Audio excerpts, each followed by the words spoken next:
Hello, Kadasig. Have a blessed morning. Kamusta po kayong lahat? Or how are you doing? I just want to share these thoughts from me. Na, hindi, ano na lang, ito na lang muna i-share ko para kasi parang hindi maganda. Naglalagay kasi ako ng petroleum or lip balm sa lips ko kasi hindi ako mahilig mag-lipstick. Ako kasi yung, ano, babae na hindi nagme-makeup sa sarili. Ito lang talaga, lip balm. Tapos, 2 days na ata siya. Tapos, hindi ko namalayan, allergy pala ako. Kaya pala makati lips ko. Kasi maganda kasi yung, di ba, lip balm sa lips. Oo, hindi kasi ako nag-lipstick masyado. Tapos, tuwing kasi ako natutulog ako, naglalagay ako ng lip balm para sabi kasi nila gaganda yung lips mo. Kaya tulad tayong, alagaan natin sarili natin. Char, alaga ba to? Ang daming flaws, pero okay lang yan. Tapos, ito yung symptoms niya sa allergy talaga ako sa lip balm pala. Ngayon ko pa, napansin ko nung ilang months, ginagamit ko siya during my online teaching days, nung hindi pa ako naghinto kasi nagkasakit kasi ako ngayon kadasi.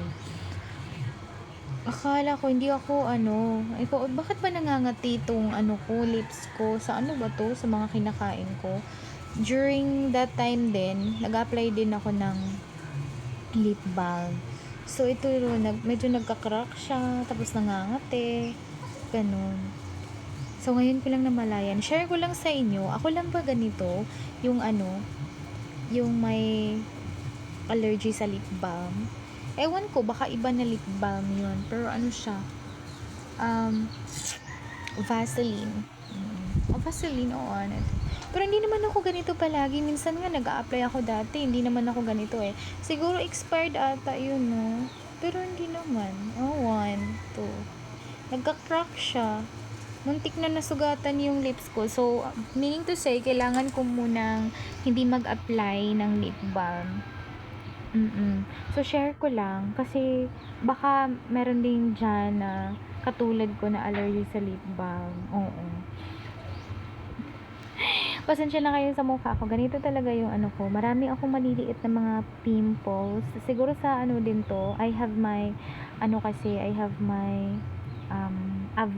abnormal menstruation. Kaya ganito.